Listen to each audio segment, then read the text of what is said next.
Hello. We're heading to the Howling Eye Extreme.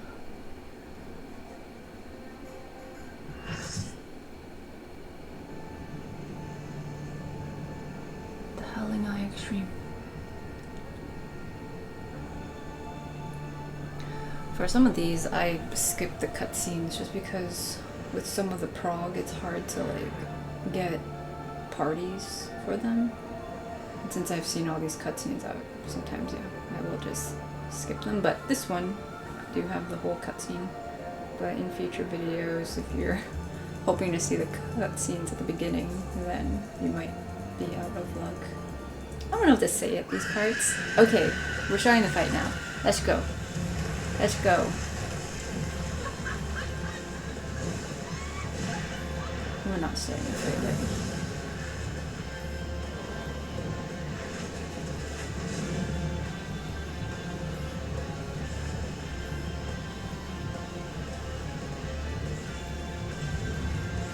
Okay, so this is going to be very similar to the other version, the normal one, the hard version. We've got these pillars here, you know, and sometimes she'll do attacks where it will like hit whatever's in front of her, and these pillars can get, these rocks can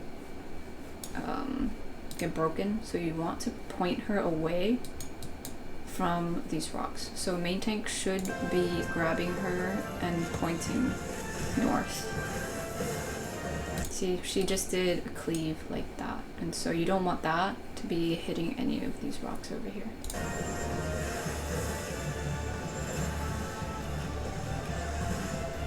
Slipstream. So this is going to do that's the, like, I guess you can call it tank buster. It does the cone. And with the cast bar, you can actually, like, if you're tanking this, you can like move out of the way before it actually hits. But in any case, alright, so at this point, we're all just attacking her, but she'll create this pocket of calm. So we got this like circular thing, and we got stuff out here. And so, ideally you want to stay in the center and not go out here. Okay. And then also we've got these circle AoEs. She always drops these circle AoEs whenever she like jumps up and disappears.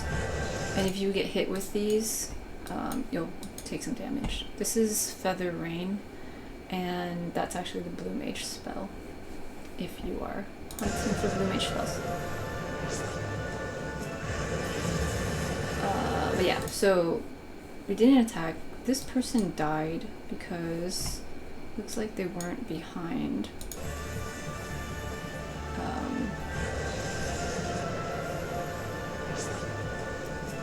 This person over here. Yeah, so that person was like standing right here. They were standing over here instead of behind the actual rock, and so yeah, you get hit with that and yeah, you'll die. Let's see, what is it? 320. This person, MS, where were they? MS is right here. So it looks like they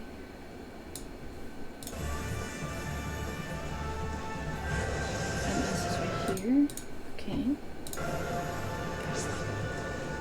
Oh yeah, they were running across too. So MS took, yeah, like 5.5k, and then the Bard took a similar amount. Let's see what health they were at before. Okay, so the ninja has more health in general than the Bard, so the Bard was one shot with that, whereas the ninja was able to survive it. Okay, so if you don't have very good gear, this can be dangerous. This is also, I think I just did this synced. It's not minimum eye level, but if you're doing this minimum eye level, you can see how like not having adequate gear and not hiding behind the rocks can kill you. Okay.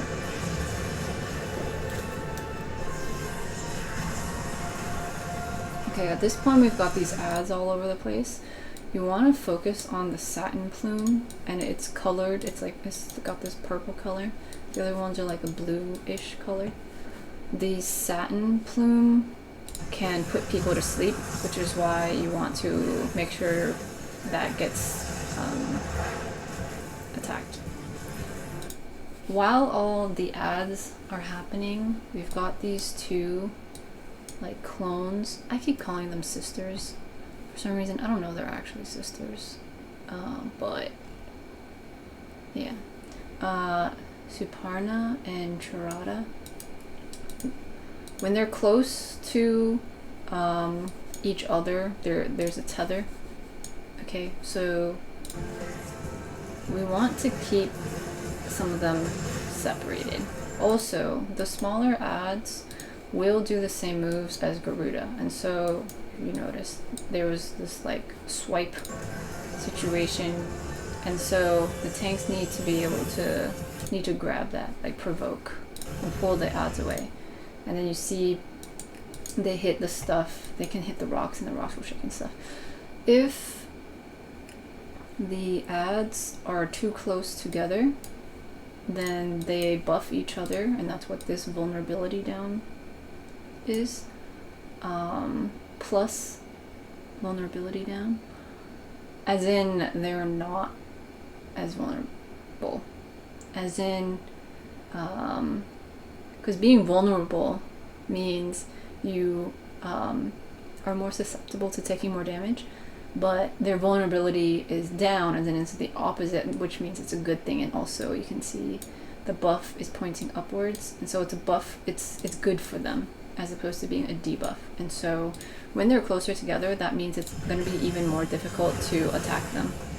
And then the more they swipe at stuff, the rocks collapse. Okay, and then we were still dealing with all these ads, so there's a lot going on here.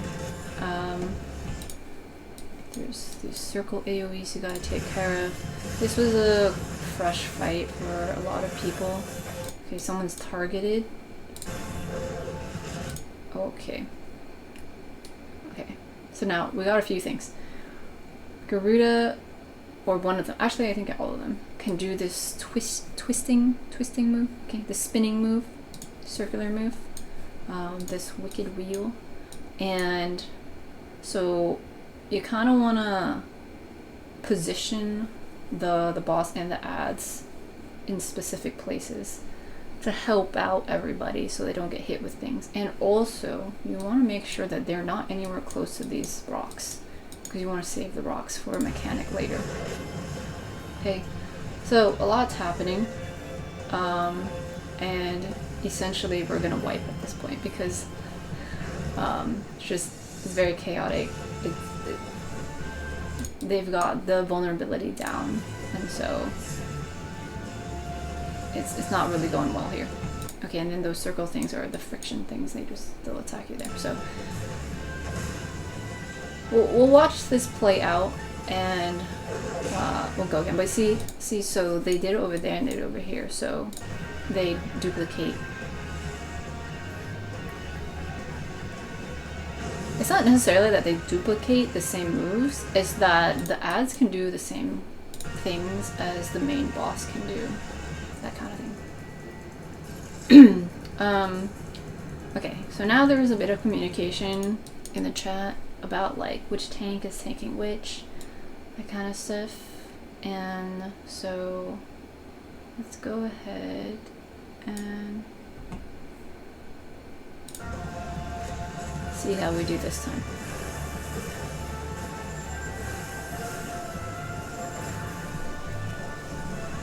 Okay, so boss is facing north, so her cleaves go towards this north rock thing instead of down here. Okay, make sure you're in the pocket in the middle, the saved area. Make sure you're behind a rock, or else you get hit with that. Go for the satin plume so it doesn't put people to sleep. With this fight in particular, if you have issues with like camera motion and stuff like that, every time you walk between these rocks and stuff, it always like clips the camera in. It bugs me a lot. And so if it bugs you, just be aware of that. But yeah, focus on the satin plume so it doesn't put people to sleep. And then take care of all the other ones. Also, because Garuda is facing this way, that cleave, this cleave that's about, like, that happened, like, it hit all these people, myself included. So we all got stunned a bit. Slipstream. Okay, so this is why the main tank needs to maintain aggro on the boss and like stand here. So then she is standing here, and then she's pointing all of her cleaves that way, away from everyone else, while everyone's running around trying to take care of the ads. But if the main tank is like hanging out over here in the center, then people can get hit with stuff. So here, see, a bunch of people are in the center trying to take care of things, and then we get hit with the slipstream. So that's the importance of kind of knowing as the main tank what your job is. Typically, you will learn that keeping the boss facing north is the standard. Most people are going to expect that the boss will be facing north, not facing south, not facing the team.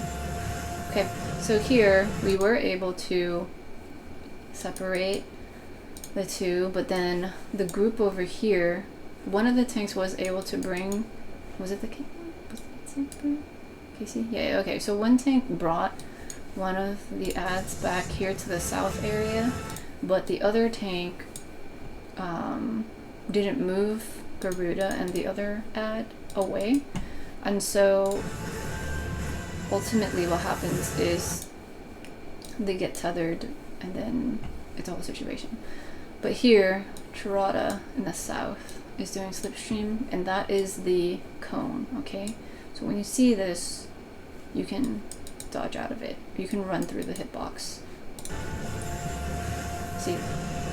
See, they ran through the hitbox so they didn't get hit with that. Also, they're a little bunny. Okay, and then AoEs to watch out for. The other smaller AoEs to watch out for. Okay.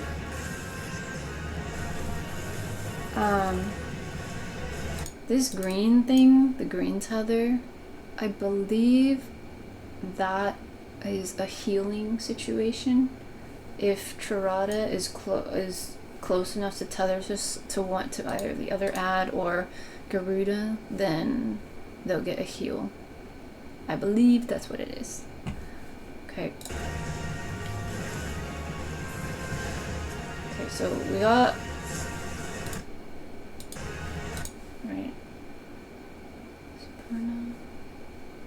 okay, so we got an AoE here, and then we got someone who's targeted. And here we've got this huge, like, attack here. Yeah. Okay. And then SB. Where did SB? Somehow they got all these wind burns. Oh, okay. They probably stood in those small AoEs. These little AoEs when Garuda like jumps away, these things. Okay. If you get hit with one of those, you get damage, but you also get dots. And dots do damage over time. These are little acronyms you're gonna have to get used to if you are interested in raiding. A dot, damage over time. Okay. So this person is, yeah, they are definitely standing in between two of them. And so they get hit and then they get a wind burn. So they get two of these. It does have a little bar, a little white bar on top of it though. So yeah, healers can use Asuna and like remove those. Let me verify. I'm pretty sure.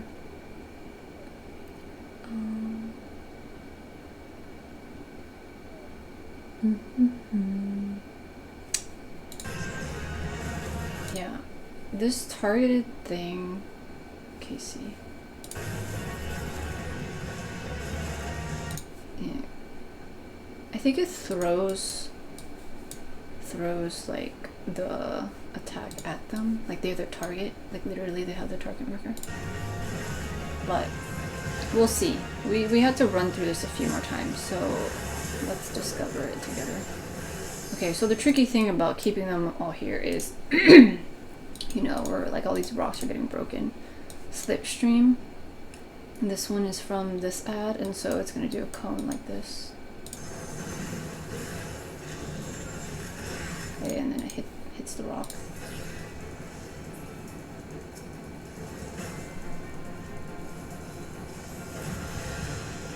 Oh yeah, and then the rocks go away after a certain amount. Okay, slipstream again. So that's going that way because she's facing that way.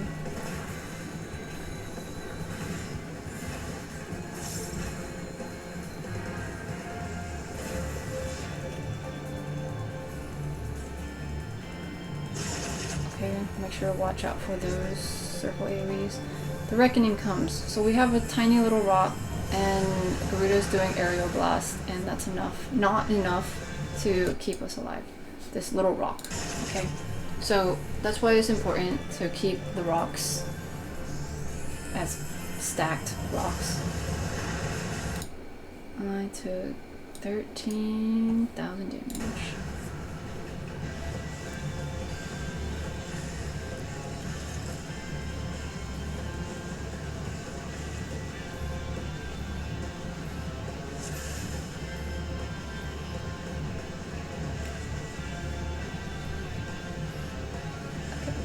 There, we're deliberating in the chat, so I'll skip ahead a bit. Let's see what we do here.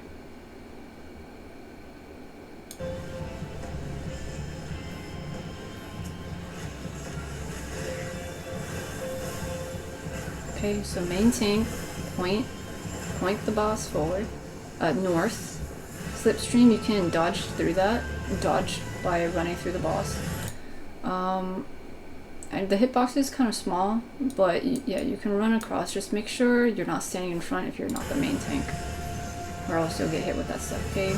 Remember to stand inside the middle so you don't get hit with the stuff on the outside, but hide behind a rock for this attack that goes out when she comes back. Minstrel Song is the name of it, okay? Countless feathers rain from the sky, so we're gonna find the purple one, the satin plume. Here it is right here. I'll attack that. The sisters. Oh, I marked it 1 so people knew. Sisters drop down. Okay, we need the main tank to move, or the ones forward. Okay, so main tank is moving these forward, and the off tank needs to move the other one away. There's 2 slipstreams going out right now, and so wherever it's facing, they're facing that way, and then this Tirada one's doing another one. So we're gonna get some cleaves here. Okay, so yeah. Because the Tirada one is like super close to this one, it needs to be pulled this way. But now there's a vulnerability down. Look, okay, so is something. Okay, friction. We make sure to get out of this. People were new, and it took some coordination to get them to position themselves. And this is kind of, if you're very new to raiding, it's understandable. If you know there's like a lot to keep track of. What happened there with that little noise is the healer rescued the off tank to pull the off tank back south, to pull this ad back south, and so you might see that kind of stuff happening. The main tank just died because they weren't getting enough heals. Yeah, looks like they got like 2, because they've got Garuda and the other one, right? So they needed more heals up there. Oh, they might have also gotten hit with this wicked wheel. So yeah, lots of stuff going on here. Both, okay, CC is the tank, ST's over here. ST's kind of running around, and okay, using Sakura. But yeah, they weren't really watching out for the main tank. So at this point, it's kind of like you can decide if a healer is going to focus on one tank or the other, or both healers are responsible for the main tank. You know, it just requires communicating with your co-healer how you want to handle things. Tanks gotta communicate if they need more heals. Like, if they notice at certain places they're not getting heals, then everyone's communicating that, hey, we need to position the boss here and there, and only and the main tank should do that, or the off tank should do that. Like, that's the role of the tanks, right? So we'll just play this out.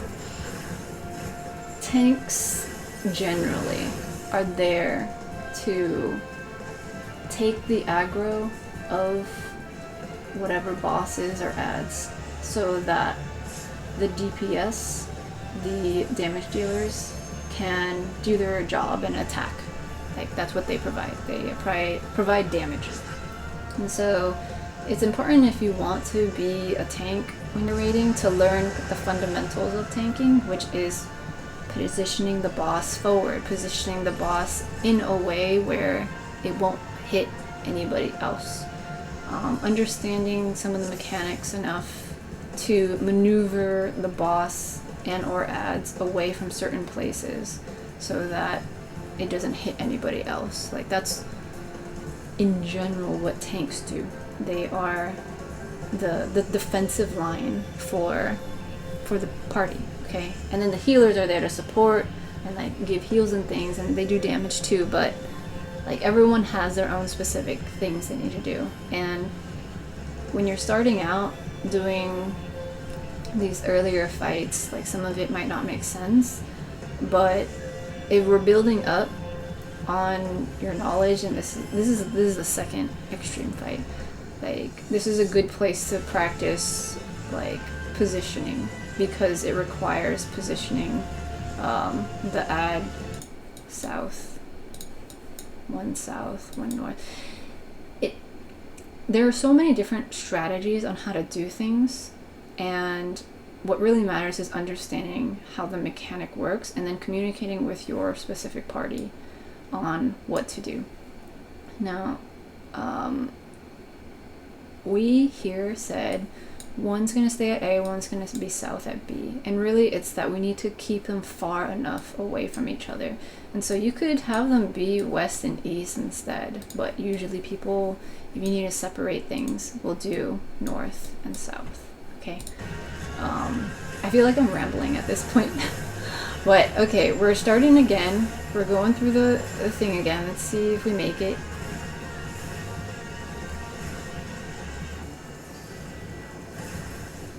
This is the prog, okay? Especially if you've got the majority of the group being fresh people. This is what the prog is like to do an extreme here. And hiding behind the rocks, okay? The ads are gonna come out now. Focus on the satin plume, the one that has the purple-ish color behind it, glowy thing. Main tank should be keeping the boss faced away from the rocks and faced away from other people. Okay, see, main tank is going that way. Okay. Sisters drop down. Off tank should grab the other one. Okay. And bring it down. Okay, there we go. So now we got them separated. Slipstream is the cone. So you gotta move through the hitbox or get out of the way, so you don't get hit with that. Okay. Okay, so see, they tether. We've got a little tether. They are far apart, but this time the vulnerability up is just 1 instead of 8. Okay, so it's a bit different. It's not as bad. So we can still take the ad down. There, it was pretty fast. And then we go up north here, watching out for the AoEs, watching out for the hidden cones, untelegraphed cones is what they call it. Garuda doing the wicked wheel thing. It's a circular move. Here, just a moment. There, see, like that. So you gotta watch out. If you're too close, you can get hit by that. I would say because a lot of it's untelegraphed. By telegraph, it means it shows it on the ground.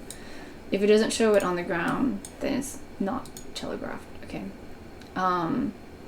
In this fight, because it's starting to do things where it doesn't show you all this stuff, if you can stay far away, it's better to just stay far away. Like if you're a ranged person, it's better to just stay far away. But if you're melee and need to stay close, then keep track of, you know, the names of things and or animations of stuff that will indicate, oh, this move's coming up next. Okay. There was actually also at one point, yeah, Garuda like threw some wind stuff at somebody, so just be aware of that, like that can happen. Slipstream, dodge out of it. Okay. We got more rocks out. It's great. So if we hide behind the rocks, we're good. We're good. We're good. We should be good.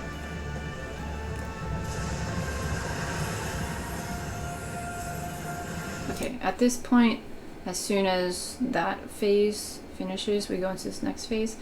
Garuda will be invulnerable for a moment, and so can't do too much with that.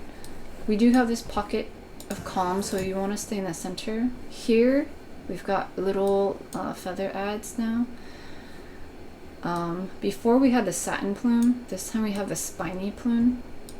So, satin plume is sleep.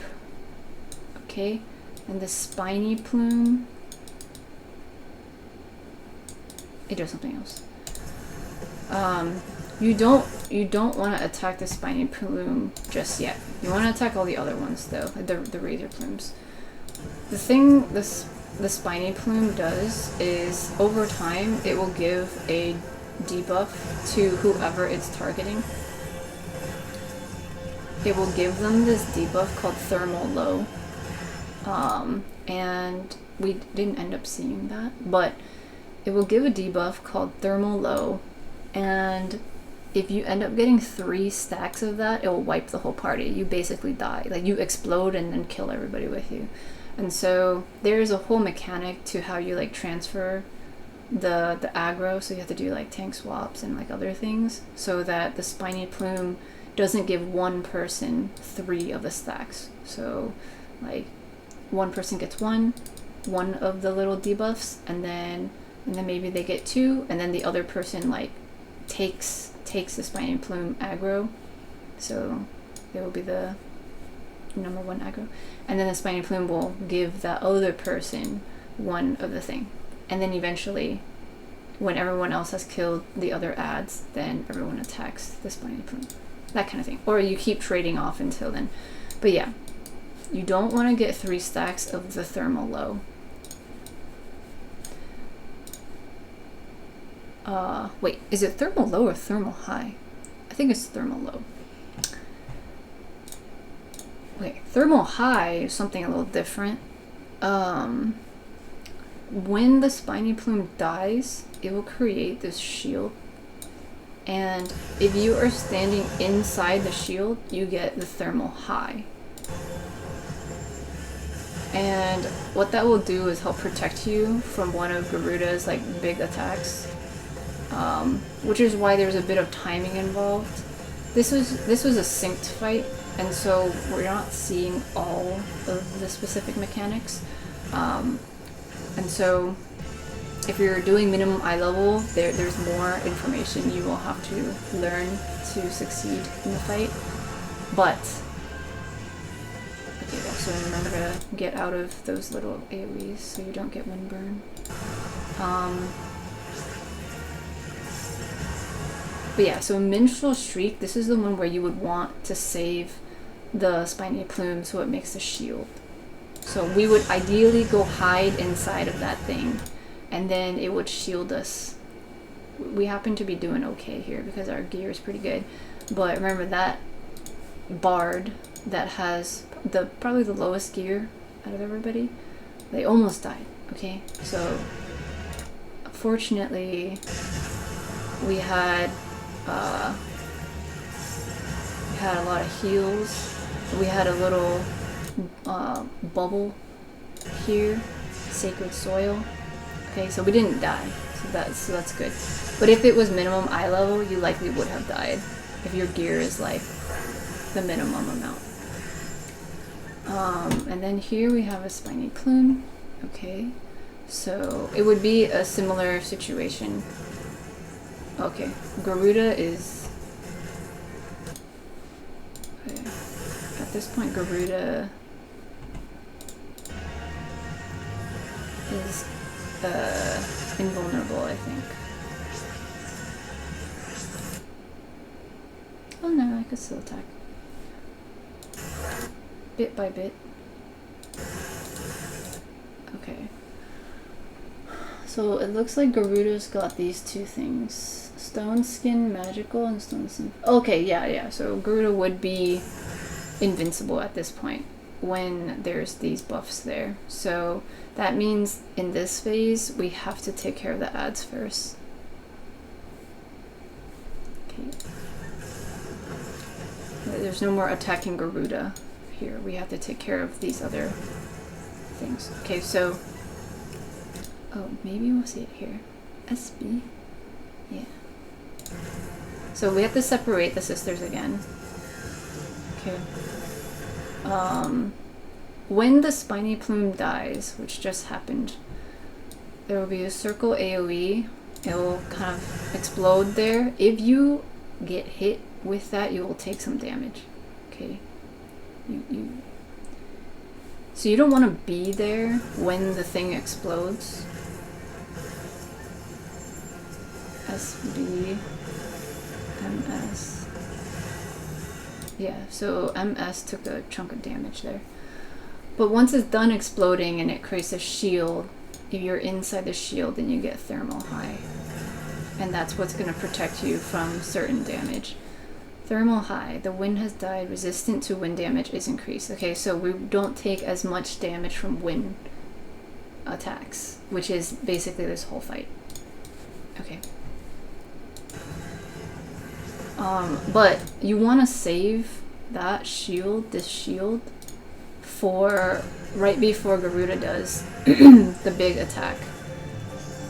Okay, so we didn't necessarily do that in this run because people were new. We were kind of just throwing damage out to just get the fight done. So there's not as much coordination. But if you're doing this minimum eye level, then there's timing involved in when you attack the Spiny Plume. At this point, we've got these huge tornado type things, so watch out for that. Slipstream is the cone thing. Okay. Okay, friction is going to target a person and throw an AoE over there.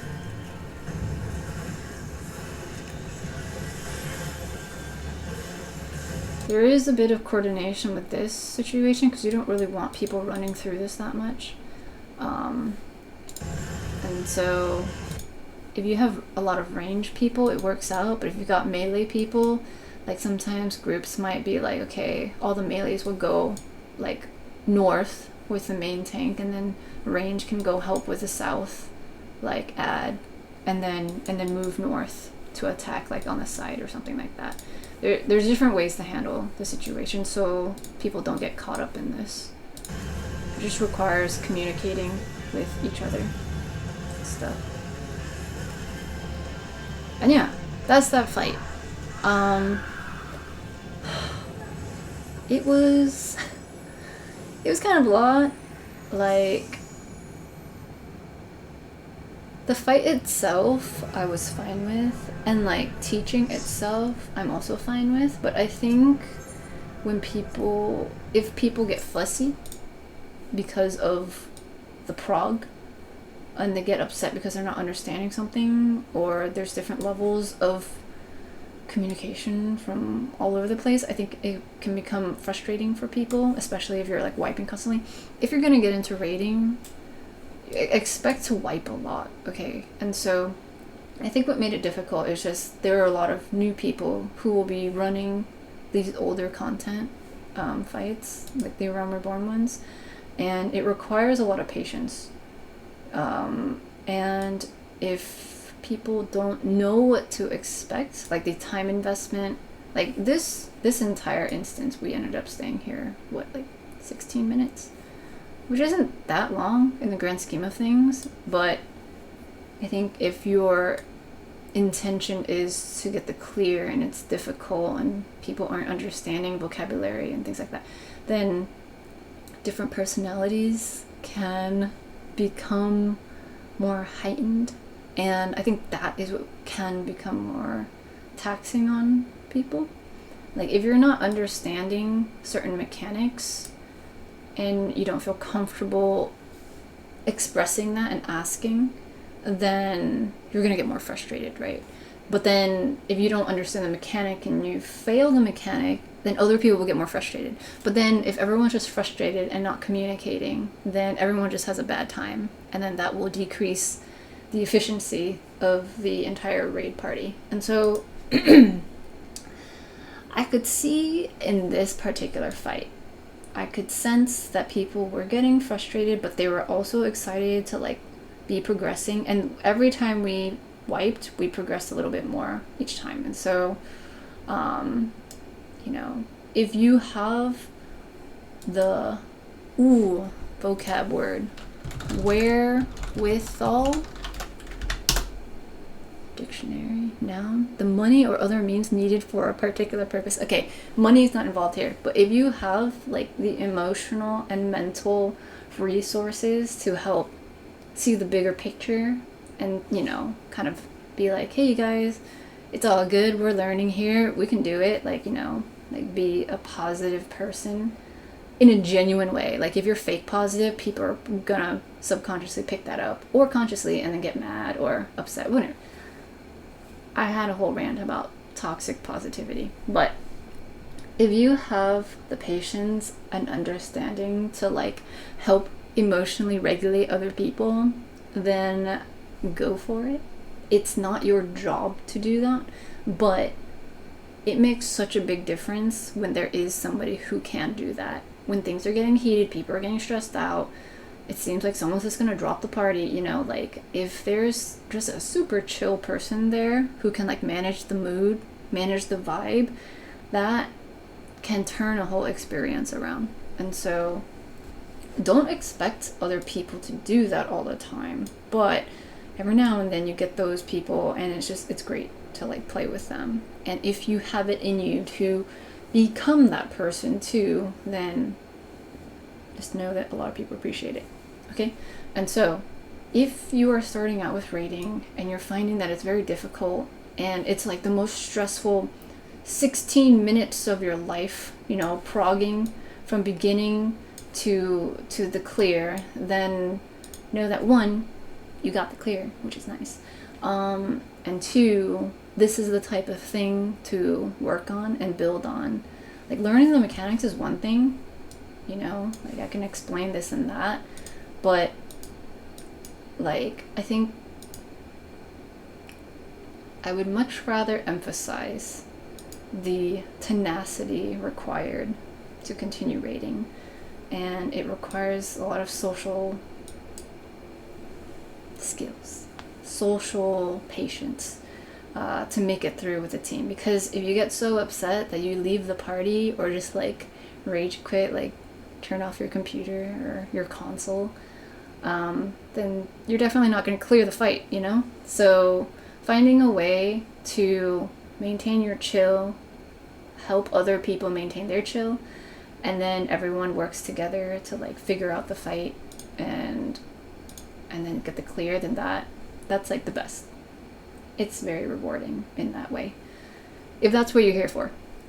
If you just want to clear for a clear, you can do this unsynced. But if you are here to learn about the game, build your skills, to do even harder content, then starting out at the beginning, kind of seeing how other beginners, other sprouts go about communicating and finding ways, or noticing how more veteran players communicate, or are more efficient in communicating. Like, those are the things to pick up and learn, so that once you get to the higher end stuff, then you have an easier, better time working with the people who want to do similar content at that level.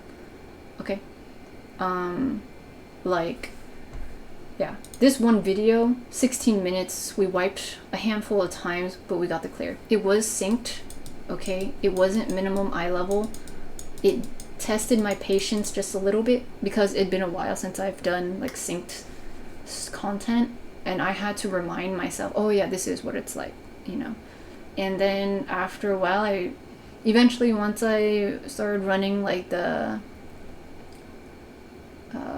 like Shadowbringer stuff, like I'm in there for a whole instance, you know, like hour, 2 hours learning a fight and not getting a clear, and then having to go back like a few days later, find a different party and sit for an hour, 2 hours, 3 hours to learn the fight, get the clear. So if you're brand new, you're a sprout,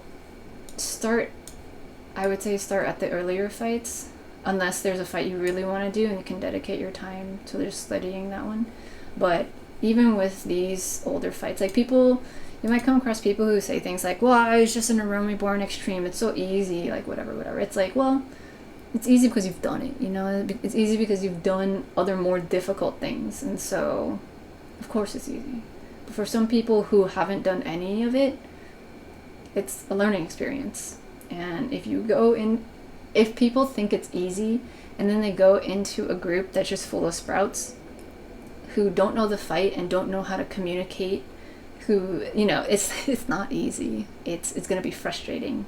And that frustration is what's the hardest part, dealing with the frustration. And so I'm totally rambling, but the fight itself, this Garuda fight, is a little bit challenging in that you have to communicate, especially the tanks, where to split up the sisters, okay? And you have to communicate, hey, don't hit the rocks, or don't put the boss anywhere where you can hit the rocks. You have to communicate, like, oh, we have to take care of, you know, the satin plume before the other ones. Like, it just seems like little things to do, but once you get into the habit of being comfortable just saying, I think we need to attack this first because I think it puts us to sleep. Like, then you build up to, we have to attack the the satin plume first so we don't get put to sleep, while also standing in the middle so we don't get hit with this. And also main tank needs to keep the boss facing forward so that the rocks don't get hit and we don't get hit. You know, so like you build up your vocabulary and you build up your confidence on how to communicate those things while not sounding like a dick, you know, like don't be an asshole about it. But sometimes when things get heated, that it slips out. And so patience is the key. It's totally fine if you're fresh and new and you have to start from this earlier ones. If people say it's easy, that's their own situation. Don't let it like put you down too much. Like, everyone has to start somewhere. And like there are some people who start raiding by just going to the end game stuff, like the Endwalker Savage stuff, like right now, or even like the first approach to raiding they get is doing an ultimate and they just burn out real quick because they didn't build up the stamina, the endurance to be able to raid, to sit and prog for hours each day, to handle all the different types of ways people express their frustration. And so like starting with extremes, starting with a Realm Reborn stuff, just getting used to like these small things is the simplest logical way, I would say, to go about it. There are definitely other ways you can get into raiding if you want to find somebody to mentor you. Specifically, they teach you all the fights. Like if you only care about the mechanics, you can just watch people run their stuff, and you know, like this. Literally, you're watching this video of me explaining the mechanics, right? So you could just learn on the mechanics, but if you want to genuinely clear the fights, synced or minimum high level, like do the fights the way that it was originally created, I and nobody else really can teach you how to be patient. I can give you tips, but being patient and knowing how to talk to other people in a way that generates results, such as friendship and teamwork, that comes with experience. And so you have to just go out and do it and get used to it and figure out what works for you.